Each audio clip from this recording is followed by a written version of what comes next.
Hi everyone, Sunday special ಅಂತ ರಾಗಿ ಹಾಲ್ಬಾಯಿನ ಮಾಡಿದ್ದೀನಿ.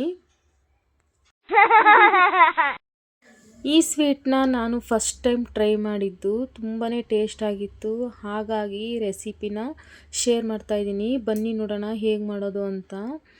ರಾಗಿನ 3-4 ಸಲ ನೀಟಾಗಿ ವಾಶ್ ಮಾಡಿ ಓವರ್ ನೈಟಿ ನೆನೆಸಿಟ್ಕೊಂಡಿದ್ದೆ.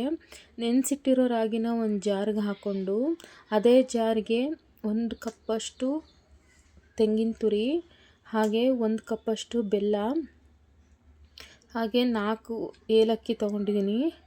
ಹಾಗೆ ಸ್ವಲ್ಪ ನೀರನ್ನ ಆ್ಯಡ್ ಮಾಡಿಕೊಂಡು ಗ್ರೈಂಡ್ ಮಾಡಿಕೊಂಡು ಈ ಥರ ಸೋಸ್ಕೊತಿದ್ದೆ. ಈ ಥರ ಸೋಸೋದು ಅಷ್ಟೊಂದು ಸರಿಯಲ್ಲ ಅನಿಸ್ತು ನನಗೆ. ಹಾಗಾಗಿ ವೈಟ್ ಬಟ್ಟೆಲೇ ಶೋಧಿಸ್ಕೊಂಡೆ 3-4 ಸಲ ಗ್ರೈಂಡ್ ಮಾಡಿಕೊಂಡು ಹಾಲನ್ನ ತಗೊಂಡಿದ್ದೀನಿ. ರಾಗಿ ಹಾಲನ್ನ ದಪ್ಪ ತಳ ಇರೋ ಪಾತ್ರೆಗೆ ಹಾಕ್ಕೊಂಡು ಸ್ವಲ್ಪನೂ ಕೈ ಬಿಡ್ದಂಗೆ ಚೆನ್ನಾಗಿ ಮಿಕ್ಸ್ ಮಾಡ್ಕೊತಾ ಇರಬೇಕು.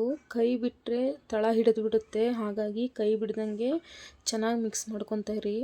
ನೋಡಿ ಈ ಥರ ಗಟ್ಟಿ ಆಗುತ್ತೆ ಕೈ ಆಡಿಸ್ಕೊತಾನೆ ಇದ್ದರೆ. ಹಾಗೆ ಲಾಸ್ಟ್ಗೆ ಒಂದೆರಡು ಸ್ಪೂನ್ ತುಪ್ಪನ ಹಾಕ್ಕೊಂಡು ಚೆನ್ನಾಗಿ ಮಿಕ್ಸ್ ಮಾಡ್ಕೋಬೇಕು.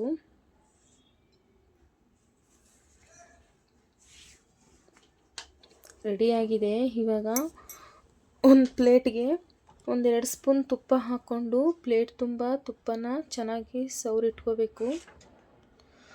ತುಪ್ಪ ಸವರಿಟ್ಟಿರೋ ಪ್ಲೇಟ್ಗೆ ರೆಡಿ ಮಾಡ್ಕೊಂಡಿರೋ ಹಾಲ್ಬಾಯಿನ ಹಾಕ್ಕೊಂಡು ಚೆನ್ನಾಗಿ ಪ್ಲೇಟ್ ತುಂಬ ಸ್ಪ್ರೆಡ್ ಮಾಡಬೇಕು. ನೋಡಿ ಈ ಥರ ನೀಟಾಗಿ ಸ್ಪ್ರೆಡ್ ಮಾಡಿ ಒಂದು 5-10 ನಿಮಿಷ ಬಿಟ್ಟು ಈ ಥರ ಕಟ್ ಮಾಡಿದರೆ ಹಾಲ್ಬಾಯಿ ರೆಡಿ. ತುಂಬ ಟೇಸ್ಟ್ ಆಗಿತ್ತು. ಒಂದ್ಸಲಿ ಟ್ರೈ ಮಾಡಿ. Thank you for watching.